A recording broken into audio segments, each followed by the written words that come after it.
오늘은 교재 18장입니다.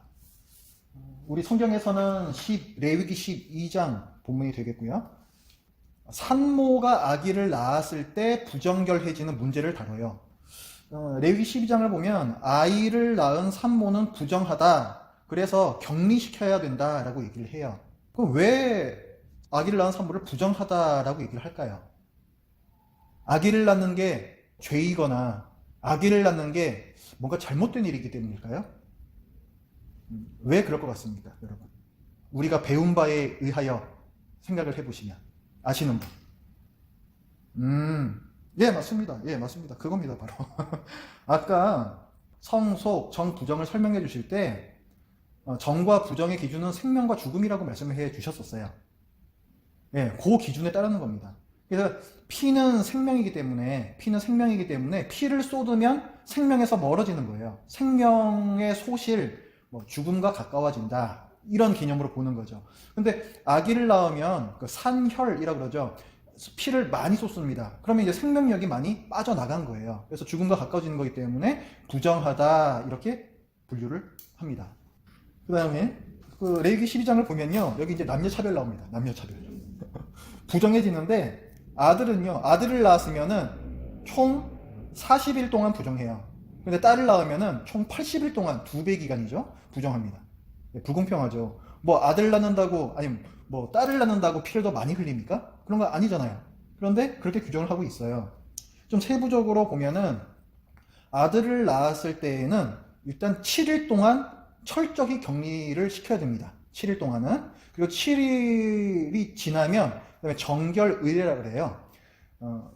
두 가지입니다. 항상 정결의례 하면은 몸을 깨끗이, 옷을 깨끗이 두 가지예요. 그래서 목욕을 하고 옷을 세탁을 하는 거. 이 두 가지를 정결의례라고 해요. 그래서 이 정결의례를 거쳐서 정결케 됩니다. 7일이 지나면. 그러면 이제 일상생활을 할 수가 있어요. 그런데 성전에 올라가지는 못해요. 아직 부정함이 좀 남아있다 이렇게 봐가지고 사실 이게 말이 되는지는 모르겠는데 거룩한 성전에 올라가지 못하고 거룩한 성물을 만지지 못합니다. 그러니까 성전에 올라가서 예배 못 드리는 거고요. 그 다음에 화목제물 같은 거 있잖아요. 화목제는 제사 드린 다음에 고기를 서로 나눠 먹는단 말이에요. 그런데 그 화목제물 그 고기도 거룩한 거기 때문에 그거를 먹을 수가 없어요. 그 기간이 언제까지냐면은 40일 동안입니다. 근데 이제 딸을 낳게 되면은 그 2배 기간 동안 철저히 격리되는 것도 7일이 아닌 14일 동안이고 그 다음에 성전에 올라가거나 성물을 만지지 못하는 기간도 2배가 돼가지고 토탈 80일이 됩니다. 그러니까 왜 아들은 짧고 딸은 기냐 했을 때 당시 문화가 이 가부장적 요소가 있었기 때문에 그랬다. 그렇게 이해를 해주시면 되겠습니다. 지금 산모가 출산했을 때 부정하다를 보고 있는데 이게 레위기 12장이죠. 레위기 12장은 11장부터 15장까지 이 전체가 정결법이에요. 이 전체 정결법의 일부입니다. 그래서 11장부터 15장까지 정결법은 정과 부정을 이렇게 생명과 죽음을 기준으로 보는 것이 좀 일관성이 있어요. 지난 시간에 우리가 정한 동물, 부정한 동물 봤었죠? 왜 어떤 동물은 부정하냐? 주로 초식 동물들이 정결한 동물이었어요. 그건 왜 그러냐 했을 때 육식 동물은 어떤 짐승을 죽여야 된다. 또 청소동물 같은 게 있었죠. 죽은 그 짐승 시체를 뜯어먹는 동물들 이런 것들도 다 죽음하고 관계되어 있기 때문에 얘들은 부정한 걸로 그의 반대의 개념인 초식 동물들 소, 양, 염소들은 정결한 동물로 그래서 먹을 수 있는 동물로 분류했었다. 지난 시간에 얘기했었습니다. 오늘 이제 계속해가지고 15장까지 다 볼 거예요. 그럼 이제 부정결하게 됐을 때에는 정결하게 돼야 되거든요. 왜냐하면 이스라엘 백성은 거룩한 백성이기 때문에 거룩하게 되기 위해서는 일단 정결해져야 돼요. 일단 정결해져야지 그 다음에 거룩의 단계로 나아갈 수가 있습니다. 그래서 부정해지면은 무조건 정결해져야 돼요. 그래서 부정결을 해결하기 위해서는 세 가지 방법이 사용이 됩니다. 첫 번째는 그냥 시간이 약이에요. 그냥 어느 정도 시간이 지나면은 저절로 정결해지는 경우가 있습니다. 두 번째는 아까 봤었죠. 정결이래라고 해가지고 옷을 깨끗하게 하고 몸을 깨끗하게 한다. 그러니까 세탁과 목욕. 요거 정결이래. 요걸 통해서 정결해지기도 하고요. 그 다음에 이 부정결의 정도가 심하면요. 지금까지 말씀드린 이 자연 정화, 그러니까 시간이 약이다 하고 그다음에 뭐 목욕하고 옷을 세탁하는 거 이거 가지고 안 돼요. 부정결이 심한 때에는 제사를 드려야 됩니다. 성전에 올라가서. 그래서 번제와 속죄제를 드리게끔 했어요. 우리가 5대 제사를 배울 때 속죄제는 두 가지 문제를 해결한다라고 배웠습니다.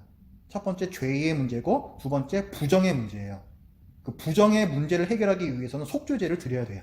번제는 왜 드렸느냐? 나를 다시 정결케 해주셨으니까 거기 감사해서 드리는 거고. 그래서 부정결의 문제를 해결하기 위해서 제사를 드릴 때에는 번제와 속죄제를 드리는데 통상적으로는 번제를 위해서는 어린 양을 드리고 속죄제를 위해서는 비둘기를 드리게 했습니다. 그래서 힘이 미치지 못하면 양 대신에 비둘기만 또 드릴 수 있게끔 했어요. 힘이 미치지 못한다라는 것은 가난한 경우에, 그래서 양을 바칠 만한 여력이 안 되는 경우에는 비둘기를 드림으로써 누구나 정결케 될 수 있게끔 그렇게 제도를 만들어 주셨습니다. 자, 그 다음 교재 19장 보겠습니다. 레위기 13장부터 14장의 내용이고요. 레위기 13장과 14장은 악성 피부병과 악성 곰팡이에 대한 내용이에요. 악성 피부병도 우리 피부, 이 표면에서 번지는 거고, 악성 곰팡이는 집이나 그러니까 건물 또는 어떤 물건의 표면에서 또 이렇게 번져나가는 거죠. 그러니까 어떤 표면에서 다 번져나가는 거다라는 공통점이 있습니다. 그래서 이런 악성 피부병이나 악성 곰팡이를 히브리어로는 짜라아트라고 불렀어요. 짜라아트. 우리 한글 성경에서는 다 뭐 나병 이렇게 번역을 해놨습니다. 옛날 성경에서는 문둥병 이렇게 번역을 해놨는데요. 사실 그렇게만 번역을 하면은 잘못된 번역이에요. 아까 말씀드렸듯이 이 짜라아트를 지금 이 나병이라 번역을 한 건데, 짜라아트는 나병만 가리키는 게 아니라 아주 다양한 피부 질환을 다 짜라아트라고 부릅니다. 그리고 건물이나 물건의 표면에 생긴 악성 곰팡이도 짜라아트라고 불렀기 때문에 무조건 나병이라고 이렇게 번역을 하면 문제가 돼요. 어쨌든 우리 한글에서는 그렇게 번역이 되어 있는데 이게 꼭 나병은 아니다라는 것을 기억을 하시면 되겠습니다. 그러니까 나병은 아니고 그러니까 심하게 번지는 피부 질환, 이렇게 생각하시는 게 가장 무난해요. 이런 게 생겼을 때에도 부정하게 되는데 그때 어떻게 이게 짜라아트인지를 갖다가 판별을 해야 되고, 또 짜라아트인 경우에는 어떻게 다시금 정결케 될 수 있느냐, 이거를 13장과 14장에서 다룹니다. 우리 그 레위기 10장 10절 한번 보시겠어요? 10장 10절. 그리하여야 너희가, 아론의 집안에 제사장들에게 주시는 말씀이에요. 그리하여야 너희가 거룩하고 속된 것을 분별하며 부정하고 정한 것을 분별하고. 그러니까 제사장의 중요한 임무 중에 하나는 정한 것과 부정한 것을 분별하는 거예요. 그러니까 지금 우리가 짜라트라는 거, 이거 악성 피부병이냐 또 악성 곰팡이냐, 여기에 따라서 정함과 부정함이 나누어지는데 이거를 분별하는 주체가 누구냐면 제사장이에요. 그래서 이런 어떤 의심되는 증상이 발견되었을 때에는 무조건 제사장을 불러야 됩니다. 그리고 제사장이 그걸 보고, 그 증상을 보고, 얘는 짜라트다, 아니다, 요거를 판별을 해줘요. 확정을 지어줍니다. 그 맥락에서 지금부터 이제 그 내용을 이해를 해 주시기 바랍니다. 그래서 13장에서는 그 제사장이 그걸 판별하는 거가 나오고, 14장에서는 얘가 짜라트다 인 경우에 어떻게 해야지 다시금 정결해질 수가 있는가, 그 정결해지기 위한 예식이 있어요. 거기에 대해서 설명을 합니다. 우리가 11장부터 15장까지의 정과 부정은 기준이 생명과 죽음이라 그랬죠. 생명과 죽음. 그래서 지금 악성 피부병과 악성 곰팡이, 짜라트라고 부르는 부분도 그걸 기준으로 합니다. 이 짜라트 증상은 이따가 보시겠지만은 죽음하고, 뭔가 죽음을 연상시키는 거하고 매우 밀접하게 관련이 되어 있어요. 그리고 죽음을 아주 생생하게 떠올려 주기 때문에 심각하게 부정한 상태로 봅니다. 그래서 짜라트로 판별이 되면, 만약에 이 사람이 그 악성 피부병으로 확진이 된다 하면은 그 사람은 진영 밖으로 추방을 당해요. 그 다음에 어떤 물건의 악성 곰팡이로 판별이 되면 그 물건은 불로 태워야 됩니다. 집인데 그 건물의 벽에 또 악성 곰팡이가 짜라트로 이게 판별이 됐어요. 그런 경우에는 그 집을 철거까지 해야 됩니다. 여러분 다 지금 집에 계시잖아요. 그 집을 철거해야 된다고 한번 생각해 보십시오. 이 재산상의 피해가 아주 막심하죠. 이게 이제 보통 일이 아닌 거예요. 사람은 진영 밖으로 쫓겨나가야 되고, 내가 갖고 있는 거, 이거 뭐 명품 백이다. 근데 여기 지금 이 짜라트라고 판별되면 그건 태워버려야 되고, 여러분 집은 폐쇄가 아니라 철거를 먼저 시켜버려야 되고, 이건 보통 문제가 아니에요. 그만큼 심각하게 부정하다. 이런 상태입니다. 자, 프린트물 22페이지 보면요. 악성 피부병의 증상에 대해서, 그 짜라아트의 증상에 대해서 성경의 내용을 갖다가 이제 몇 가지 좀 정리를 해놨습니다. 그래서 그 증상을 보면은 털이 하얘지고 피부가 우묵하게 이렇게 좀 패인다. 뭐 그다음에 종기가 생겼는데 그 종기가 생긴 부위가 또 어떻게 변색이 되었다. 아니면 화상, 뭐 불에 데웠는데 그냥 불에 댄 걸로 끝나지 않고 그 다음에 피부 감염까지 일어났다. 그 다음에 옴이 생겼는데 가는 털이 생기는 옴이다. 뭐 또 어루러기이다. 뭐 피부병을 동반한 탈모. 그냥 탈모는 괜찮아요. 근데 탈모가 이루어지면서 피부병을 어떤 반점을 같이 동반하는 경우에는 이런 것들을 이제 악성 피부병으로 분류를 합니다. 그리고 어떤 물건이나 건물 벽에 악성 곰팡이가 또 생길 수 있다 그랬죠. 요거는 기준이 간단해요. 파란색 혹은 붉은색 얼룩점이 생기면 얘는 짜라트다 이렇게 판별해요. 그러니까 아마 이게 무슨 곰팡이 색깔이겠죠. 이런 경우에는 이걸 또 짜라트로 분류를 합니다. 그러면 이렇게 짜라트로 만약에 판정이 되면은 그러면 어떻게 해야 되느냐? 자, 먼저 사람의 피부에 이런 피부병이 생겼을 때, 악성 피부병이 생겼을 때, 먼저 이게 좀 그 증상이 진짜 이게 짜라트인지 아닌지 신중하게 판별을 해야 돼요. 항상 신중하게. 이걸 대충 그냥 짜라트다 그냥 뭐 그냥 이렇게 하게 되면 이 당사자는 진영 밖으로 쫓겨나야 되기 때문에 굉장히 심각하거든요. 그래서 정말 신중하게. 그래서 제사장이 몇 번씩 이걸 진단을 합니다. 만약에 어떤 사람이 저 이거 짜라트인 것 같아요 해가지고 제사장을 불렀단 말이죠. 그럼 제사장은 즉시 달려가야 돼요. 즉시. 이 부정의 문제는 아주 심각한 부정의 상태이기 때문에 즉시 달려가서 그 당일에 진단을 합니다. 진단을 했는데 이거는 뭐 의심의 여지가 없어요. 의심의 여지가 없이 짜라트다 하면은 그러면은 이 환자는 뭐 어쩔 수 없습니다. 진영 밖으로 나가야 돼요. 그런데 약간 좀 애매해요. 긴지 아닌지 좀 애매하면은 일단 이 사람을 격리는 시킵니다. 이게 진짜 뭐 짜라트일 수도 있으니까 굉장히 부정한 상태잖아요. 부정은 전염성이 있기 때문에 격리를 시켜야 돼요. 그래서 일단 이 사람을 격리를 시켜두고 일주일이 지난 후에 다시 검진을 합니다. 근데 뭐 이때 딱 검진해 보니까 짜라트가 확실하다. 그러면 이제 또 추방을 당하는 거고, 이때는 뭔가 좀 애매하다 싶으면은 다시 일주일을 격리시킨 다음에 검진을 합니다. 그래서 이제 마지막으로 얘는 짜라트다 아니다 이렇게 확정을 짓습니다. 네, 짜라트 판정을 받으면은 바로 이제 집 밖으로 이제 나가야 돼요. 나가야 되는데 이 환자 당사자는 그 슬픔의 표시로서 자기 옷을 찢고 머리를 풀고 또 윗 입술을 가리고 그리고 부정하다 소리를 쳐야 됩니다. 소리를 치는 이유는 나는 심각하게 부정한 상태이기 때문에 내게 가까이 오지 말라는 거예요. 그러니까 알려주는 거예요. 그 다음에 이제 물건, 이제 명품백에 뭔가 이게 무슨 곰팡이가 생긴 것 같아. 그러면 이제 이때는 어떻게 해야 되느냐? 똑같습니다. 제사장을 불러야 돼요. 제사장이 판별을 해야 되기 때문에.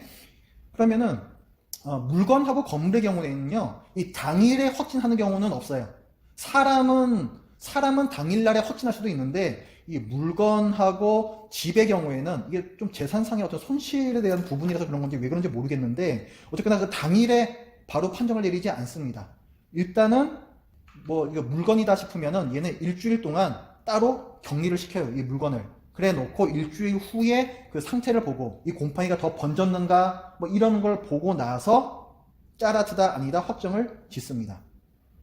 그래서 짜라트인 경우에는 바로 태워야 돼요. 불에 태워서 없애야 됩니다. 근데 짜라트가 아니면 더 번지지 않았던 얘기죠. 더 이게 번져 나가거나 하지 않았으면은 그렇게 지금 그 색깔이 좀 이상하게 생긴 부위 있잖아요. 얘를 갖다가 이렇게 칼로 이렇게 잘라내고 그 다음에 이렇게 기워요. 수선을 한 다음에 얘를 물로 한번 세탁을 해서 사용할 수 있게끔 그렇게 합니다. 네, 마지막으로 이제 건물 벽에 푸른 혹은 붉은 어떤 색점이 생겼어요. 점이 생겼어요. 곰팡이 같아요. 그럼 그럴 때에도 제사장을 부릅니다. 그러면 제사장은 즉시 일단 그 건물을 폐쇄시켜요. 아무도 들어가지 못하게끔. 일단 그 건물을 폐쇄시키고, 자, 당일에 확정되지 않는다 그랬죠. 이런 제사과 관련된 부분은. 일단 일주일을 기다립니다. 그리고 일주일 후에 다시 그 곰팡이를 봐가지고 얘가 더 번졌는가, 요거를 보고, 그래도 좀 애매하면은 다시 일주일을 기다린 후에 확정을 짓습니다. 근데 만약에 이게 짜라트다, 이 건물이 짜라트다 하면은 어쩔 수 없습니다. 이 즉시 건물을 철거해야 돼요. 그 다음에 짜라트가 아니다 하는 경우에는 곰팡이가 생겼던 부위가 있죠. 이 부분은 뭐 긁어내든지, 그다음에 만약 벽돌집이면 그 벽돌만 다 빼가지고 얘만 버리든지 이렇게 한 후에 정결 예식이 있어요. 좀 이따 이제 바로 설명 드릴 텐데, 그 정결 예식을 행하고, 그 다음에 그 집에 다시 살 수 있게끔 그렇게 합니다. 여기까지가 이제 레위기 13장의 내용이고, 레위기 14장을 오면 뭐 악성 피부병으로 확진되었던 사람이 있잖아요. 이 사람은 진 밖으로 나간다 그랬는데, 그럼 뭐 진 밖에 나가면 어떻게 되는 거냐? 뭐 광야에서 죽으란 얘기냐? 그런 건 아니고요. 여러분 그 벤허 뭐 영화 같은 거 좀 보신 적 있나요? 나중에 그 벤허의 그 여동생하고 어머니가 그 문둥병에 걸리잖아요. 그래가지고 그 살던 마을에서 살지를 못하고 쫓겨 나가죠. 그 동굴 같은 데서 삽니다. 그러면은 그 외부에서 그 먹을 것이 있던 바구니가 이제 내려오고, 그걸 가지고 그 나병든 사람들끼리 이렇게 나눠 먹고, 이런 식으로 연명을 하는 그 장면이 나와요. 그러니까 진 밖에 일단 나가게 되면은 일상생활이 안 돼요. 그리고 이스라엘 그 백성들의 어떤 구제가 되겠죠. 이거에 의존해서 살아야만 하는 그런 게 되는 겁니다. 그러니까 참 좀 비참하죠, 사실은. 이렇게 되는 건데, 어쨌든 그렇게 이제 살다가 이 악성 피부병이 나을 수도 있잖아요. 어느 날 갑자기 내가 상태가 굉장히 좋아졌어요, 보니까. 그래서 나은 것 같은데 할 때에는 그럼 어떻게 해야 되느냐? 그때에도 누구를 불러야 되겠어요? 판정을 받아야 되니까 제사장을 불러야 됩니다. 제사장을 부르는데, 이 환자였던 사람이 이스라엘 진영 안으로 들어가가지고 제사장 부르면 안 되죠. 진 밖에 있어야 되기 때문에 뭐 어떤 식으로든 하여간 제사장을, 진 안에 있는 제사장을 부르면 제사장이 진영 밖으로 나와서 거기에서 진단을 합니다. 그러니까 진단을 하고 해 보니까 실제로 나았어요. 실제로 나으면 이 사람을 진영 안으로 복귀를 시켜야 되는데, 이 진영 안으로 복귀를 시키는 절차가 굉장히 참 복잡합니다. 짜라트라는 것 자체가 굉장히 심각한 부정의 상태잖아요. 그래서 이걸 좀 정결케 해서 진영으로 들여보내야 되는데 굉장히 절차가 복잡해요. 그리고 또 뭐 제사 같은 것도 드려야 되거든요. 근데 제사를 드릴 때 통상적인 경우에는 양 3마리가 들어가거든요. 양 3마리면 얼마나 이게 비싸겠습니까? 그래서 이렇게 짜라트에서 정결 상태로 돌아가기 위한 정결 이래에는 비용도 많이 들고 그 절차도 굉장히 복잡했다. 자, 그러면 완치된 악성 피부병 환자를 위한 정결례를 한번 살펴보겠습니다. 제사장이 진 밖으로 나와가지고 진단해 보니까 치료가 됐어요. 완치가 됐어요. 그러면은 이제 어떻게 하냐면은 여전히 진 밖에서 이제 이걸 합니다. 진 밖에서 산 비둘기 2마리하고 백향목, 홍색실, 우슬초, 요게 이제 준비물로 되어 있어요. 여러분 프린트물 참고하십시오. 이거 어떻게 하는 거냐면은 비둘기 2마리가 있잖아요. 먼저 그 질그릇에다가 흐르는 물을 받아요. 그 다음에 이 비둘기 2마리 중에서 한 마리를 갖다가 죽입니다. 그 다음에 질그릇에 지금 물 받쳐놓은 거, 거기다 피를 짜내요. 그 상태에서 백향목하고 홍색실을 그 물에다가 같이 담급니다. 백향목이 시더라는 목재예요. 근데 이 시더라는 목재가 붉은색입니다. 그래서 이 붉은색 목재하고 홍색, 붉은색 실을 같이 또 거기다 넣으니까 이 질그릇에 있는 그 물이 비둘기 피 붉은색 플러스 그 다음에 백향목과 홍색실의 붉은색, 이게 합쳐져 가지고 엄청 빨갛게 되겠죠. 이제 그 상태에서 우슬초라고 하는 약초가 있습니다. 그 우슬초를 그 물에다가 담궈서 그걸로 이 환자한테 뿌려요. 요게 정결 예식입니다. 그래서 이렇게 환자한테 뿌리고, 또 한 가지, 아까 비둘기 2마리라 그랬잖아요. 비둘기 한 마리는 지금 죽었어요. 피를 내면서 죽었어요. 나머지 한 마리 남았죠. 얘는 어떻게 하냐면은 지금 그 핏물 낸 거 있잖아요. 걔로 이 나머지 한 마리를 닦은 다음에 얘는 산채로 날려보냅니다. 여러분 저기 속죄일에 아사셀 염소라는 거 있었죠. 아사셀 염소는 산채로 백성의 죄를 지고서 광야로 쫓겨나가는 애거든요. 그래서 거기서 죽어요. 백성의 죄를 담당하는 애거든요. 근데 여기도 이것도 비슷해요. 이 살아있는 비둘기 하나는 짜라트 이 환자의 부정함을 산채로 짊어지고 광야로 날아가는 거예요. 얘는 그러니까 비슷한 겁니다. 요렇게 해가지고 자, 첫 번째 단계의 정결 예식이 끝납니다. 그 다음에 그 진 밖에서 7일을 지내요. 그 7일째가 되면은 이 완치자는 이제 자기 집으로 돌아옵니다. 집으로 돌아와서 거기서 자기 옷을 빨고 또 자기 몸을 깨끗하게 하는 또 목욕을 하고 또 온몸의 털을 또 다 깎아야 돼요. 또 이걸 또 해야 됩니다. 아까 그 진 밖에서도 한 가지 또 빠졌네. 그 옷 빨고 목욕하고 털 깎는 거 그 진 밖에서도 한번 했어야 돼요. 예, 근데 이걸 갖다가 진 밖에서 한번 하고 7일째 되는 날에는 집으로 와가지고 거기서 또 한번 하고 그 다음에 마지막 단계로 제사를 드려야 됩니다. 짜라트가 이제 굉장히 이제 심각한 부정의 상태이기 때문에 제사를 드려야 돼요. 사람이 죄를 짓거나 부정하게 되면은 성막이 오염된다라는 부분을 우리가 배운 적이 있습니다. 그래서 지금 이 나병으로 인해서 성막이 오염이 되어 있기 때문에 제사를 통해서 이 성막의 오염을 씻어내야 돼요.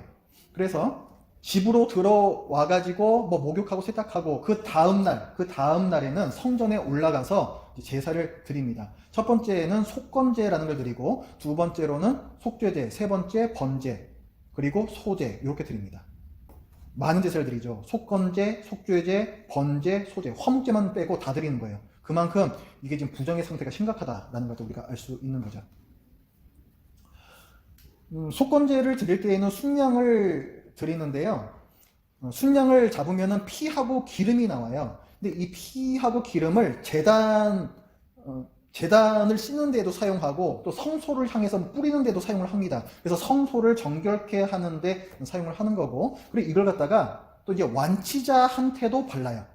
우리가 그 제사장 위임식을 할 때에 신체의 말단, 그러니까 오른쪽 귓볼하고 오른쪽 손가락, 엄지손가락, 그 다음에 오른쪽 엄지발가락에다 피를 바르는 의식을 행하는데요. 이것도 거의 비슷합니다. 이 악성 피부병 환자가 완치되었을 때에도 똑같은 부위에다가 피를 또 기름을 발라요. 요런 이제 의식을 통해서 이 완치자가 정결하게 되는 그 의식이 끝납니다. 자, 그 다음에 건물, 아까 우리가 그 건물의 벽에 곰팡이가 생겼을 때에 이게 짜라트로 진단이 되면은 그 건물은 철거해야 된다 그랬죠. 그런데 짜라트로 확진되지 않는 경우, 얘는 짜라트 아니다 이렇게 되는 경우에는 정결 예식을 행한 후에 다시 그 집에 들어가서 살 수 있게 했다라고 했어요. 이때의 이 정결 예식이요, 지금 이 악성 피부병 환자에게 했던 정결 예식하고 똑같습니다. 아까 두 마리 새 가지고 했던 거 있잖아요. 한 마리는 죽여서 피를 내고 또 한 마리는 이렇게 핏물로 닦아가지고 날려 보내고 했던 거 있잖아요. 그걸 똑같이 해요. 그래서 그걸 갖다 이제 핏물 낸 다음에 아까 그 악성 피부병 환자의 경우에는 우슬초로 그 환자에 대해서 뿌렸는데 이 집을 정결 예식을 치를 때에는 이 건물에 대해서 우슬초로 이렇게 뿌립니다. 그것만 달라요. 그 다음에 아까 그 환자, 사람인 경우에는 제사까지도 드려야 했었죠. 화목제만 뺀 나머지 4가지 제사를 다 드려야 했었는데 건물의 경우에는 제사는 안 드려요. 그냥 이 2마리 새 가지고 했던 정결 예식 요것만 치르면 됩니다. 백성이 죄를 짓거나 부정해지면 성막이 오염된다라고 했었잖아요. 그러니까 지금 백성하고 성막하고가 연결되어 있는 거기 때문에 건물은 부정하게 돼도 성막이 오염되지 않아요. 백성과 성막이 연결되어 있어서 백성이 부정해지면은 성막도 부정해졌고, 그래서 제사를 통해서 성막을 정결케 해야 됐었는데 건물의 경우에는 성막이 오염되지 않기 때문에 제사를 지내지 않습니다. 자, 그 다음 교재 20장입니다. 이번에는 유출증에 의해서 부정하게 되는 경우예요. 유출증. 유출이라고 했으니까 뭔가 흘러나오는 건데 내 몸에서 흘러나오는 거예요. 근데 여기서의 중요한 키워드는 뭐냐면은 생식기입니다. 우리 몸에서 뭐가 흘러나오는 경우는 굉장히 다양해요. 우리가 운동만 해도 땀나죠? 이것도 몸에서 뭔가 흘러나오는 거잖아요. 근데 그걸 가지고 부정하다라고 얘기하지 않습니다. 아니면 우리가 뭐 일하다가 어디 긁히거나 하면은 피가 나잖아요. 근데 그거 가지고 또 부정하다고 하지 않아요. 생식기에서 뭔가 어떤 분비물이 나온 경우에 그때에만 부정하다라고 얘기를 해요. 우리가 정과 부정을 나누는 기준, 지금 우리가 일관성 있게 보고 있는 그 기준이 뭐예요? 생명과 죽음이죠. 그러니까 생식기는 생명하고 관계가 되어 있기 때문에 그걸 가지고 지금 정하다, 부정하다 이렇게 판정을 하는 거예요. 먼저 남성의 경우 부부관계와 몽정에 의해서 분비물이 유출이 될 수가 있습니다. 근데 그때에는 당사자들, 그리고 남성과 부부관계의 경우에는 당연히 그 아내가 되겠죠. 그 당사자들이 당일날만 부정해져요. 그리고 정결의례, 몸을 깨끗하게 하고 옷을 깨끗하게 하는 세탁과 목욕을 통해서 정결케 되는데, 뭐, 이 정결의례를 행하자마자 정결케 되는 게 아니고, 또 자연 정화 기간, 하루가 필요합니다. 그래서 당일 동안 부정한데, 유대인들은 하루의 시작이 저녁이에요, 항상. 그래서 저녁이 돼야 이제 다음날이 된 거기 때문에 저녁이 되면 정하리라. 이렇게 성경에 항상 나옵니다. 그래서 저녁이 돼야 돼요. 저녁까지 기다려야 됩니다. 그 다음에 여성의 경우에는 한 달에 한 번씩 생리가 있죠. 7일 동안 부정하다라고 말해요. 보통 이 생리의 기간이 한 7일, 한 일주일 정도 지속이 된다라고 보고, 그래서 7일 동안 부정하다 이렇게 얘기를 합니다. 그래서 이 7일이 지나면 똑같이 정결일에 목욕과 세탁을 한 이후에 저녁이 되면 또 다음날이 된 거죠. 그러면 또 정결케 됩니다. 만약에 이제 부부지간에 그 아내가 본인이 생리인 줄 모르고 생리 초기인 경우는 그럴 수가 있잖아요. 모르고 또 부부관계를 했을 수도 있죠. 그때에는 그 남편도 함께 부정케 되어서 또 7일 동안에 그 어떤 그 부정한 기간을 또 거쳐야 됩니다. 아까 똑같은 여성과 똑같은 그 정결 일회를 거쳐서 또 정결케 됩니다. 그러니까 지금까지 말씀드린 부분은 사실 이제 일상적인 부분이기 때문에 그 부정해지는 정도가 경미하고 또 정결하게 되기 위한 절차도 되게 간단해요. 목욕하고 세탁하면 됩니다. 그냥 한마디로 말해가지고 그것만 하면 되는데, 이게 이제 좀 심각해지는 경우가 뭐냐면은 남자건 여자건 할 것 없이 이 생식기로부터 어떤 분비물이 계속해서 나오는 경우예요. 이거는 만성 유출증이라고 이제 얘기를 하는데, 또 어떤 성병, 이것도 관계가 되겠죠. 생식기로부터 어떤 분비물이 계속 나온다. 성병도 해결이 돼요. 해당이 돼요. 뭔가 계속해서 이런 분비물이 나오는 동안에는 그 기간 내내 부정합니다. 그러니까 이 증상이 그치지 않는 한 이 사람은 계속 격리되어 있어야 돼요. 다른 사람하고 접촉해서도 안 되고, 또 이 사람이 사용했던 물건을 다른 사람이 만지면 그게 또 부정이 전염됩니다. 그러니까 어떤 이 사람하고 직접적인 접촉이 없다 하더라도 이 사람이 깔고 앉았던 방석이라든가 누웠던 자리라든가 여기에 다른 사람이 접촉만 해도 또 부정이 전염이 되기 때문에 이 사람은 무조건 격리를 시켜야 돼요. 근데 이 생각을 해보시죠. 말이 그렇지 다른 사람들하고 만나지도 못하게 하는 이런 격리가 정말 계속 되어야만 한다면 이거 얼마나 힘든 일이 되겠습니까? 실제로 그렇게 했다는 거예요. 다행히 어느 정도 기간이 지나니까 그 증상이 치료가 되었다 하면은, 그럴 경우에는 그 증상이 그친 날로부터 7일 동안 자연 정화 기간을 갖습니다. 아까 여성의 생리 기간도 7일이었죠. 부정한 기간이. 근데 그거는 생리가 시작되었을 때부터 7일이었어요. 그런데 이 만성 유출의 경우에는 이 유출증이 끝난 때부터 7일 동안 자연 정화 기간을 가져요. 그래서 이 7일 동안 여전히 그 격리가 되어 있어야 된다는 거예요. 여전히. 그리고 7일이 이제 지나면은 정결일에 세탁과 목욕을 하고 정결케 됩니다. 그 다음에 이 만성 유출증은 상태가 굉장히 좀 심각한 거기 때문에 제사도 드려야 돼요. 남자건 여자건 다 똑같습니다. 8일째가 되면은 성전에 올라가서 비둘기 2마리로 속죄제와 번제를 바쳐야 했습니다. 왜 속죄제를 바칠까요? 만성 유출증으로 고생을 하다가 나았어요. 근데 왜 성전에 가서 속죄제를 드려야 됩니까? 예, 잘 맞추셨습니다. 예. 속죄제는 2가지를 씻어낸다. 죄와 부정, 속죄죄라고 하니까 여러분이 죄만 생각하시기가 쉬워요. 그래서 제가 자꾸 강조해서 말씀을 드리는 겁니다. 이걸 갖다가 우리가 기억하지 않으면요, 속죄죄를 드려야 하는 모든 것에 대해서 이거는 다 죄 때문이네 이렇게 생각을 하게 되거든요. 아니 뭐 만성 유출증 이거 지금 이걸 병을 앓고 있는 것만 해도 굉장히 참 큰 일이었는데 이걸 죄인 취급까지 당한다는 거는 좀 그렇잖아요, 진짜. 성경에서는 그게 죄이기 때문에 그렇다는 게 아니고 부정한 거기 때문에 성소도 오염이 되었고 그래서 그걸 씻어내기 위해서 속죄제를 드려야 한다라고 말씀을 합니다. 부정을 씻어내는 거예요. 부정을 씻어내는 거. 자, 이렇게 나으면은 그래도 참 이제 참 감사한데 이게 계속 안 나아요. 참 오랜 기간 동안 낫지를 않는 경우에는 그때는 징역 밖으로 아마 내보내졌을 거라고 그렇게 봅니다. 민수기 5장 2절 이스라엘 자손에게 명령하여 모든 나병 환자와 유출증이 있는 자와 주검으로 부정하게 된 자를 다 징역 밖으로 내보내되 이렇게 나오죠. 아까 우리가 여기 이제 나병 환자가 나오는데 악성 피부병에 걸린 사람은 징역 밖으로 다 추방 내보내야 된다. 우리가 아까 얘기 나눴잖아요. 그거와 마찬가지로 유출증이 있는 자도 진 밖으로 내보내야 한다 이렇게 나오죠. 아까 레위기에서는 이런 규정은 이제 안 나왔었거든요. 그러니까 이거는 어떻게 보면 되냐면은 아까 그 레위기는 일단 유출증이 있으면은 격리시켜야 된다까지 말씀을 한 거고 이게 아주 장기화됐다인 경우에는 진 밖으로 내보내야 한다를 이 민수기에서 규정한다. 학자들이 그렇게들 봅니다. 그럼 왜 도대체 진 밖으로 이렇게 내보내느냐 하면은 우리가 지금 읽었던 그 말씀에 바로 밑에 보면은 그 이유가 나와요. 5장 3절, 민수기 5장 3절. 남녀를 막론하고 다 진영 밖으로 내보내어 그들이 진영을 더럽히게 하지 말라.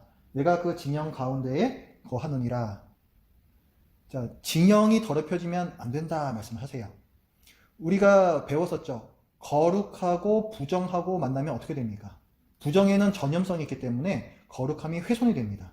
그래서 대단히 좀 심각한 상황이 발생을 하거든요. 그렇기 때문에 유출증이 있는 자, 나병 환자, 또 시체를 만진 사람, 이런 사람들은 다 진영 밖으로 내보내게끔. 그래서 만약에 정결하게 되면 다시 들어올 수 있게끔 그렇게 규정을 하고 있습니다. 누가복음을 매일 성경을 통해서 계속 보고 있는데 우리가 봤던 내용 중에 12년 동안 유출증을 앓았던 여인이 나오죠. 여러분 기억하실 거예요. 혈루병이라고 이제 혈루병이라고 나오는데 그 여인이 예수님이 이 마을에 오신다라는 소식을 듣고 예수님께로 몰래 나아가죠. 왜 몰래 나아갈까요? 부정하니까요. 맞아요. 부정하니까. 부정하니까 사람들한테 오면 안 되는 거예요. 근데 몰래 가가지고 내가 예수님만 만지면 나을 거야 하는 믿음으로 예수님 옷을 살짝 만집니다. 이거 엄청난 규정 위반이죠. 유출증을 가진 사람이 다른 사람을 만지면 안 되는 거잖아요. 다른 사람이, 정결한 사람이 이 부정한 사람을 만져도 안 되는 거지만은 부정한 사람이 의도적으로 다른 사람을 만졌다. 이건 정말 큰일이죠. 근데 이 여인은 그렇게 해요. 그런데 예수님께서는 그 여인을 고쳐주십니다. 신약시대에 와서는 부정이 거룩함을 훼손하는 게 아니라 거룩 자체이신 예수님께서 부정을 고치세요. 정결케 만들어 주십니다. 내가 깨끗함을 받았느니라. 오늘 저기 가정예배 그 본문을 보면요. 거기도 이제 그런 내용이 나오거든요. 누가복음 17장 한번 보세요. 누가복음 17장 11절인데요. 예수께서 예루살렘으로 가실 때에 사마리아와 갈릴리 사이로 지나가시다가 한 마을에 들어가시니 나병 환자 10명이 나옵니다. 나병 환자, 우리 오늘 배운 거예요. 악성 피부병 환자들입니다. 무려 10명이 예수를 만나서 멀리 서서 소리를 높여 뭐라고 외쳤대요. 아니 예수님 만나고 싶으면 가까이 오면 되지 왜 멀리 서가지고 외쳤을까요? 부정하니까. 그러니까 가까이 올 수가 없는 거예요. 이 규정 때문에 그런 거예요. 그래서 멀리 서서 예수님께 외칩니다. 예수 선생님이 우리를 불쌍히 여기소서. 그랬더니 예수님께서 그 병을 고쳐주시죠. 고쳐주시는데 아직 그 고쳐지기도 전에 예수님께서 이 나병 환자들에게 말씀을 하세요. 이르시되 가서 제사장들에게 너희 몸을 보이라 하셨더니 그들이 가다가 깨끗함을 받았는지라. 이렇게 돼요. 이들이 좀 병 고침을 받았다라고 얘기하지 않고 깨끗함을 받은지라 이렇게 나오죠. 왜 그런 표현을 쓸까요? 부정했었으니까. 부정했었기 때문에 깨끗해졌다, 정결케 되었다 이런 표현을 쓰는 거예요. 그 다음에 왜 가서 제사장들에게 너희 몸을 보이라 명령하셨겠습니까? 나병이 나았는지 안 나았는지 누가 그거 확정 지어줘야 돼요? 제사장이.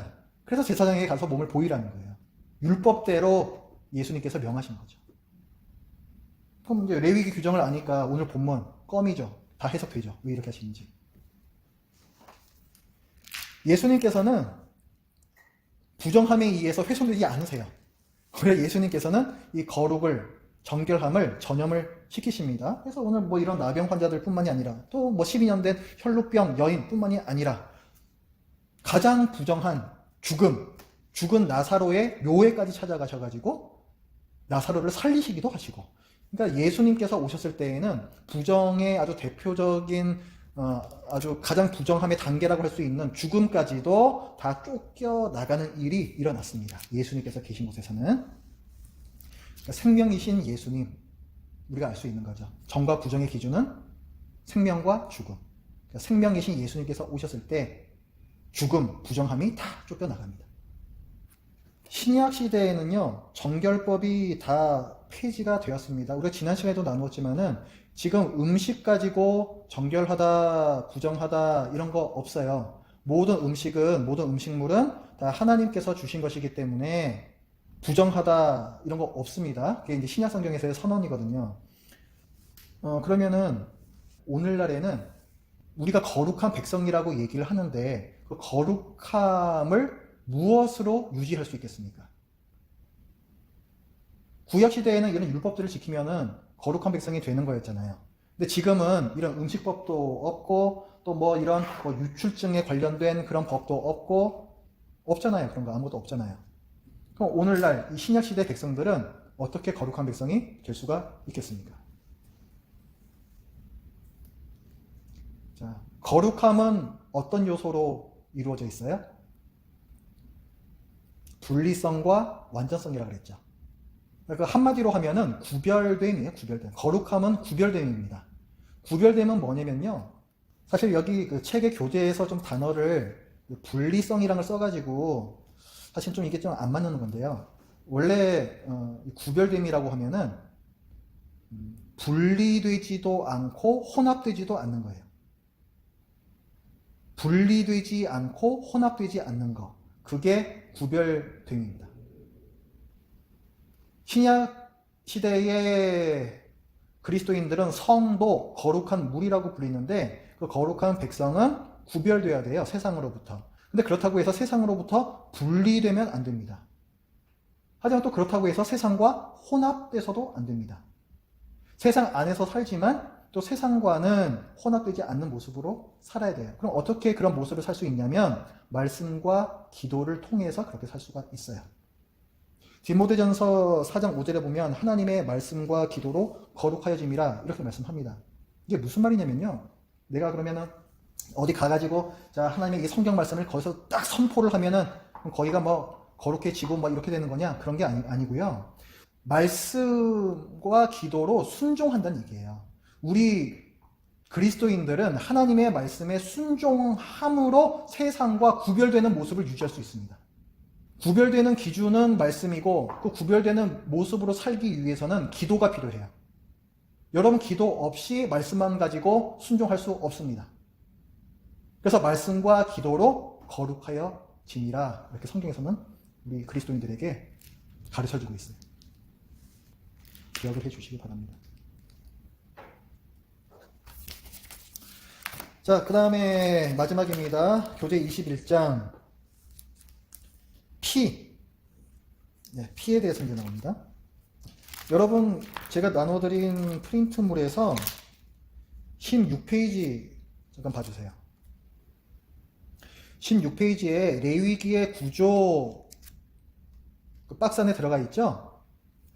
그래서 요게 뭐 교차 대국법, 교차 대조법 해가지고 쭉 해가지고 가장 가운데에 있는 게 주제다. 근데 레위기는 16장과 17장에서 속죄의 일이 나오고 또 피를 먹지 말라 하는 내용이 가운데 끼어 있어요. 그래서 요게 주제입니다.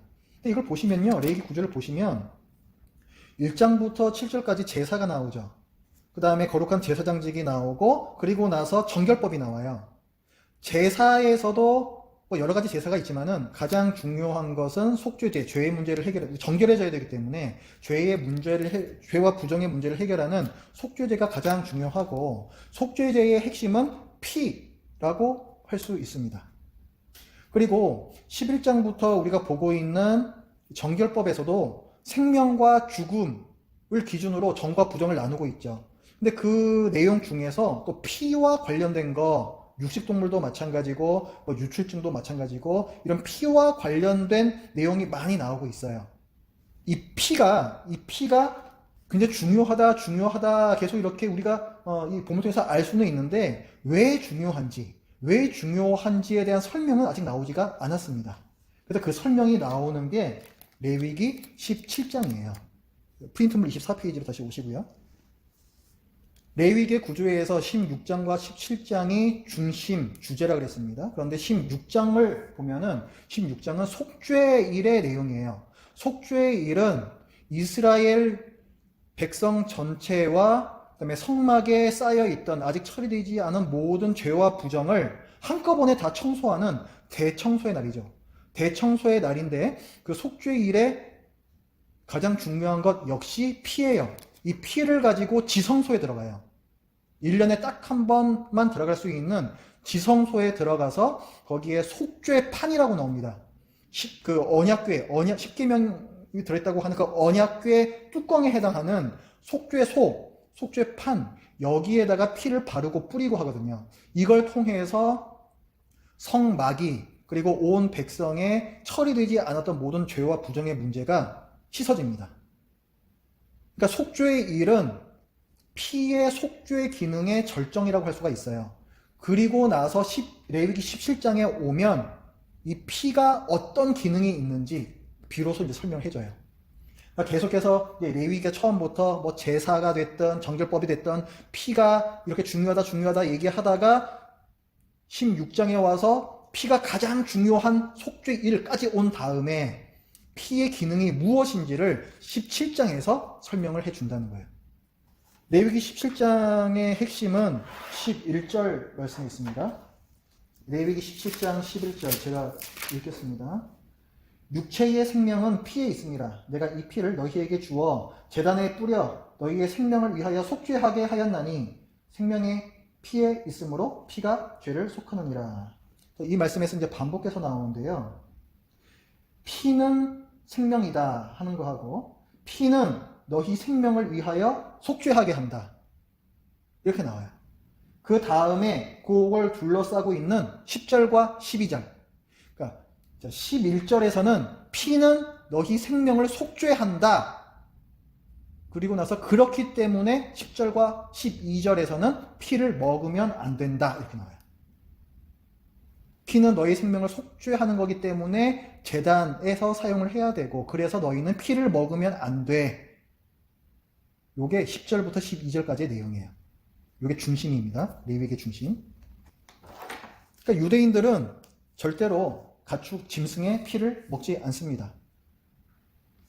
유대인들의 그 옛날 문헌에 남아있는 가축 도살법을 보면은 그래서 이 피를 먹지 않기 위해서 가축을 이렇게 도살해야 된다라는 그런 내용들이 나와요. 보면은 짐승의 목에, 경동맥이죠. 목에 있는 동맥을 정확하게 찔러서 도살한 뒤, 그러니까 최대한 짐승이 고통을 느끼지 않고 빨리 죽을 수 있게끔 하는 그런 배려 차원입니다. 어떻게 보면은. 그래서 짐승의 목에 동맥을 정확하게 찔러서 도살한 뒤에, 그다음에 짐승을 거꾸로 매달아 놓거나, 그다음에 이렇게 비스듬히 눕혀놔가지고 머리가 땅으로 이렇게 떨어지게, 그렇게 해서 피가 계속해서 흘러나오게끔. 그래서 몸통에서 피를 완전히 뺍니다. 몸통에서 이 짐승의 몸통에서 피를 이렇게 철저하게 완전히 빼지 않으면요 고기 안에 피가 남아있겠죠. 그럼 그걸 갖다가 뭐 구워 먹든지 어떻게 삶아 먹든지 해도 결국은 고기를 피째 먹게 돼요. 그러면은 율법을 어기게 됩니다. 피를 먹지 말라는 이 율법을 어기게 돼요. 그래서 짐승을 먹을 때는 피를 갖다가 완전히 빼는 게 굉장히 중요했어요. 레위기 17장을 보면은 좀 특이하게도요, 피를 먹지 말라는 내용과 덧붙여서 한 3가지 정도의 얘기가 함께 나옵니다. 3절부터 9절까지는 화목제를 비롯해서 모든 제사는 반드시 성소에 나와서, 성전에 나와서 모든 제사를 드리게끔 규정을 하고 있어요. 근데 그 모든 제사 중에서도 특히 화목제는 더 강조해서 얘기를 하고 있습니다. 이거는 왜 그런 거냐면요, 이 사람들이 이게 누가 안 보면 느슨해지기 쉽잖아요. 그래서 어떤 가축을 죽여가지고 하나님한테 제사를 드리려고 해요. 그런데 그걸 성소에 나오지 않고 어디 들판에 나가가지고 사람들이 없는 데에서 내가 거기에 뭐 돌 무더기로 제단 쌓아놓고 제사를 드린다. 만약에 그렇게 하면은 보는 사람이 없기 때문에 그 제사를 오용할 가능성이 많아져요. 그 제사를 이를테면 다른 신한테 드린다라든가 우상숭배가 되겠죠. 아니면은 하나님한테 제사는 드렸는데 이 들판에서 혹은 자기 집에서 하나님께 제사는 드렸는데 그 후처리, 고기를 자기가 규정대로 처리하지 않을 위험성이 생깁니다. 다른 사람들이 안 보고 있으니까. 그래서 이걸 방지하기 위해서 항상 제사를 드릴 때에는 성막으로 나와서 제사를 드리게끔 규정을 하고 있어요. 그리고 또 특히나 17장 3절 말씀을 보면은 이스라엘 집의 모든 사람이 소나 어린 양이나 염소를 진영 안에서 잡든지 진영 밖에서 잡든지 이런 식으로 나오는데, 여기 지금 그 잡는 짐승의 소, 양, 염소 나오죠. 소, 양, 염소 이거는 화목제물이에요. 화목제물 쓰는 고기들입니다. 짐승들이에요. 그리고 좀 내려오면은 그 5절에서도 그 뒷부분에 가면은 화목제로 여호와께 드려야 할 것이요, 이렇게 말씀이 나오죠. 그러니까 요 지금 앞부분의 내용은 다 화목제물을 특히 강조해서 또 얘기를 하고 있거든요. 제사가 여러 가지인데 왜 특히 이 화목제를 이렇게 또 강조를 해서 꼭 성소로 나와서 드리게끔 하느냐라고 하면은, 이 화목제물은요, 사람들끼리 대부분 다 나눠서 먹잖아요. 그렇죠? 그러니까 나눠 먹는 고기 양이 일단 많아요. 그렇기 때문에 성소에 나와서 제사장이 보는 앞에서 정확하게 그 규정을 지켜 피를 뺀 다음에 먹는 것이 안전합니다. 이걸 갖다가 성소에 나오지 않고 아니 뭐 어차피 뭐 마을잔치 할 건데 뭐 해가지고 우리 집에서 잡아가지고 그걸 서로 나눠 먹는 경우에는 자칫 피를 제대로 처리하지 않고 나눠 먹을 위험성이 더 컸다라고 이제 보는 거예요. 그래서 요 17장에서는 모든 제사 중에서도 특히 화목제를 더 강조하면서 성소에 나와서 그 제물을 죽여라 이렇게 명령하고 있습니다. 그 다음 13절부터 말씀인데요. 13절과 14절에는 사냥한 짐승, 사냥한 짐승은 어떻게 죽여야 하느냐. 이스라엘 백성이 뭐 자기가 기르던 짐승만 먹었던 게 아니고 어디 들판, 산에 가가지고 거기서 사냥해가지고 또 고기, 짐승 잡아먹을 수 있었어요. 근데 뭐 아무 짐승이나 되는 거 아니고 하나님께서 규정하신 정결한 짐승들이 있잖아요. 그것들만 먹을 수 있습니다. 사냥한 거라 하더라도. 그런데 그 사냥한 짐승을 먹을 때에 대해서도 13절 말씀을 보면은 뒷부분에 그것의 피를 흘리고 흙으로 덮을지니라 이렇게 딱 규정을 주세요. 사냥이라는 게 많은 동물을 잡아야 되잖아요. 그러니까 이 짐승 잡았으면은 빨리 또 다른 데 가가지고 다른 짐승 잡고 막 이렇게 해야 되잖아요. 근데 그렇게 하다 보면은 내가 일단 토끼를 한 마리 잡았어요. 그러면은 이 토끼를 갖다 내 배낭 안에 짊어진 채로 계속 막 뛰어다니다가 또 노루도 한 마리 잡고 뭐 이런 식으로 한단 말이죠. 그러면은 먼저 잡았던 토끼가 죽은 채로 배낭 안에 계속 있겠죠. 죽은 다음에는 그 다음부터는 피가 바로 굳기 시작합니다. 그래서 이게 시간이 지나면은 고기에서 피를 뺄 수가 없어요. 그러니까 사냥을 하다 보면은 이게 마음이 급하니까 이놈 잡은 다음에 또 다른 데서 또 다른 놈 잡고 막 이렇게 하는데, 그러다 보면은 그 사냥한 짐승의 고기를 피째 먹게 되는 가능성이 많아져요. 그렇기 때문에 이런 규정을 주시는 거예요. 사냥해서 짐승을 잡았으면은 바로 피를 빼서 땅에다 쏟고 흙으로 덮어라. 이렇게 규정을 주시는 겁니다. 그 다음에 15절부터는 요번에는 자연사한 짐승의 고기. 짐승이 지 혼자 죽는 경우들이 있죠. 뭐 어떤 병에 걸려서 죽었다라든가 뭐 늙어서 죽었다라든가 뭐 아니면은 다른 짐승한테 이렇게 잡아먹혀가지고 죽은, 잡아먹혔는데 좀 이렇게 남아있는 그런 이제 고기들도 있잖아요. 그런 거에 대해서 또 규정을 주십니다. 아까 이제 말씀드렸던 것처럼 일단 죽으면은 그때부터 피는 굳기 시작하고 고기에서 피를 뺄 수가 없게 됩니다. 그러니까 지금 내가 어디 갔는데 이미 죽어있는 짐승이 있어요. 걔는 그러면은 피를 뺄 수가 있습니까? 없습니까? 없죠? 그러니까 어디 딱 갔더니 지 혼자 죽어있는 게 있어요. 그럼 걔는 그냥 거들떠보지도 말고 그냥 지나가야 됩니다. 어차피 피를 못 빼기 때문에 못 먹어요. 그러니까 그거는 무조건 섭취 금지, 이런 규정이 내려집니다. 그게 이제 15절하고 16절 말씀이에요. 자, 그러면 이제 우리가 종종 하는 질문이 나오는데요. 지금 시대에, 신약 시대에 우리는 순댓국을 먹어도 되는가? 혹은 뭐 선지국을 먹어도 되는가? 아니 뭐 이거 뭐 어떤 개인 취향의 문제가 아니라 어떤 이런 그 성경적인 이유로 나는 피를 먹지 않겠다. 그래서 난 선지국, 순대 안 먹는다. 그런 분이 실제로 있습니다. 그러면 이 문제는 우리가 어떻게 봐야 할 것이냐? 뭐 구약 시대의 규정을 가지고 지금 신약 시대에 들이대시는 분은 사실 없습니다. 그런 주장을 하시는 분들 중에서는 그분들이 보통 말씀을 하시는 거는 신약 시대에 있었던 결정 때문에 그런 거예요. 여러분 사도행전 15장 20절 말씀 한번 보십시오. 사도행전 15장이면요 1차 전도 여행, 바울의 1차 선교 여행이 끝났을 때입니다. 바울이 이렇게 돌아다니면서 교회도 세우고 이방인들 중에 믿는 사람들이 생겼어요. 그런데 이방인들 중에 믿는 사람들이 생기면서 유대인들 신자와의 사이에 어떤 논쟁이 일어났습니다. 유대인들은 유대인들의 율법에 익숙한 사람들이잖아요. 그러니까 하나님의 백성이 되기 위해서 아주 중요한 것들이 있어요. 예를 들어서 할례라든가 음식법이라든가 이런 거는 유대인들한테 굉장히 중요한 거예요. 그래서 이 유대인 그리스도인들은 이방인이 예수님을 믿고 신자가 됐다 하더라도 하나님의 백성이 되기 위해서는 이런 최소한의 할례라든가 음식법이라든가 이런 건 지켜야 된다라고 주장을 했습니다. 그것 때문에 교회가 엄청 시끄러웠어요. 그래서 이 문제를 가지고 예루살렘 교회에서 회의를 합니다. 사도들이 모여가지고 회의를 해요. 역사적으로 교회 공의회라는 게 있었는데 이게 최초의 공의회입니다. 예루살렘 공의회. 여기에서 교회, 모든 교회 전반적으로 적용해야 하는 어떤 결정을 내리는 거예요. 그래서 여기서 결정된 바에 의하면 15장 20절인데요.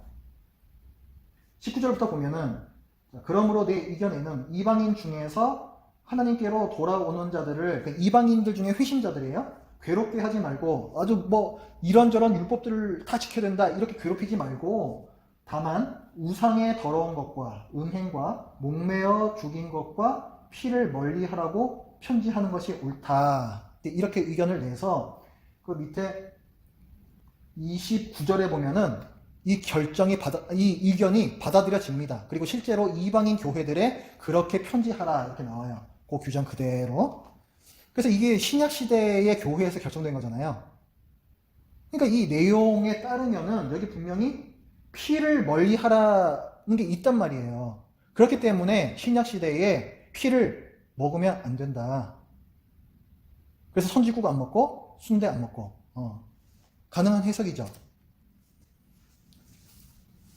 그런데요, 신약 성경을 좀 다른 것들도 같이 읽어보면요, 이 피에 대한 규정이 이게 신약 시대 전반적으로 또 모든 지역에서 지켜야 하는 규정이 아님을 알 수가 있습니다. 성경의 많은 구절들에서 우리가 먹는 것 가지고 부정한 것은 없다. 우리가 못 먹을 것은 없다. 다 감사함으로 받으면 된다. 이렇게 말씀을 해요.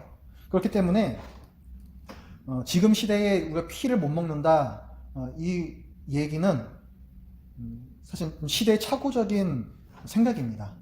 가장 일단 중요한 사항으로는 우리가 피를 먹지 말아야 하는 그 이유가 우리 구약 시대부터 보면은 이유가 어디에 있었습니까? 왜 피를 먹지 말라 그랬었어요? 레위기 17장 11절 핵심 구절이잖아요. 왜 피를 먹지 말라고 얘기합니까? 피에는 어떤 기능이 있기 때문에? 속죄하는 기능 때문에 그랬잖아요. 그렇죠? 피에는 우리의 생명을 속죄하는 기능이 있기 때문에 그 피를 먹지 말라 그러잖아요. 근데 우리는 어떻게 속죄함을 받습니까? 예수 그리스도의 피로 속죄함을 받죠. 그러니까 짐승의 피라는 것은 그림자예요. 예수님의 피, 예수님의 죽음을 가리키고 있는 그림자일 뿐입니다. 그렇기 때문에 신약시대에 와서 예수님께서 십자가에 달려 죽으심으로 더 이상 짐승의 피는 우리의 생명을 속죄하는 그런 거 없어요. 오히려 지금 시대에 피를 먹지 말아야 한다. 이런 어떤 피가 속죄 기능이 있기 때문에 이렇게 얘기한다면은 이거는 거의 굉장히 심각합니다. 예수님의 십자가 대속을 부정하는 그런 말이 되어버리거든요. 그래서 이런 이유로 지금 시대에는 뭐 피를 먹지 말아야 한다. 이런 규정이 폐지되었습니다. 그래서 여러분들 얼마든지 선 짓고 그다음에 순댓국 드셔도 괜찮습니다. 다만 우리가 성경에서 아디아포라라고 얘기하는 게 있어요. 아디아포라는 비본질적인 문제란 뜻입니다. 진리와 그다지 관계없는 비본질적인 문제를 아디아포라라고 얘기를 하는데요. 그런 것들이 성경에는 몇 번 나와요. 근데 그런 문제에 있어서 신자들은 어떻게 해야 하느냐라고 했을 때 그 기준을 성경은 또한 제시를 합니다. 예를 들어서 로마서 14장 13절. 자, 로마서 14장 13절부터는 음식을 가지고 내 형제 앞에 거리낄 것을 두지 말라. 이런 내용이에요. 쭉 보면은 19절에 그러므로 우리가 화평의 일과 서로 덕을 세우는 일을 힘쓰나니 음식으로 말미암아 하나님의 사업을 무너지게 하지 말라. 이렇게 나오죠. 아까 말씀드린 대로 음식 가지고 먹어도 된다, 먹으면 안 된다 이런 게 지금 없어요. 그렇기 때문에 우리는 뭐든지 다 먹을 수 있습니다. 그런데 우리가 살고 있는 그 어떤 문화에서는요, 이런 뭐 피가 됐든 아니면은 뭐 우상 신전에 바쳤던 고기가 되었든 어떤 문화적인 배경으로 인해서 이걸 내가 먹었을 때 다른 그리스도인이 시험에 드는 경우가 있어요.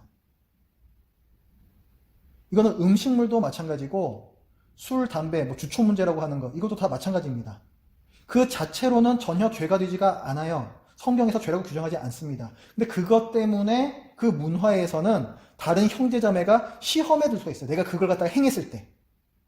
그럴 때에는 스스로 절제함으로써 덕을 세우는 것이 그리스도인의 기준입니다. 여기 아까 우리가 읽었잖아요. 19절 말씀에 우리가 화평의 일과 서로 덕을 세우는 일을 힘쓰나니 건덕이라 얘기해요. 덕을 세운다. 건덕의 문제. 그래서 그리스도인은 진리라는 것만 가지고서 이것이 죄다 아니다 그것만 보는 것이 아니라 사랑, 다른 형제 자매가 나 때문에 실족하게 되는 경우, 비록 그것이 그 형제가 오해했기 때문에 그 형제 믿음이 아직 연약하기 때문에 실족하는 경우라 하더라도 그 사람 네가 몰라서 그렇지 이게 아니라 그 사람을 내가 충분히 배려하고 고려하는 차원에서 절제할 수 있어야 된다는 거예요. 그렇지 못하면 너는 형제 앞에 거치는 것을 둔 자이고 너는 다른 형제를 실족하게 한 자이고, 우리가 어제 주일 말씀 나누지 못했지만 그 주일 말씀 본문에 보면 내 형제를 실족하게 하는 자는 연자맷돌을 목에 걸고 바다에 던지겠다라고 준엄하게 예수님께서 경고하시잖아요. 그만큼 큰 죄라는 거예요. 그래서 이 아디아포라의 문제, 여기에 대해서는 항상 건덕의 차원에서 우리가 행해야 됩니다. 그래서 요 피를 먹어도 되느냐, 순댓국을 먹어도 되느냐, 선지국을 먹어도 되느냐 하는 문제도 만약에 여러분 주위에 이거 먹으면 죄야 이렇게 생각하시는 분이 있으면은 그 자리에서는 드시지 마세요. 그게 그분을 배려해 주시는 거고 덕을 세우는 겁니다. 자, 여기까지 오늘 말씀 다 나눴습니다. 혹시 질문이 있으시면 질문해 주십시오.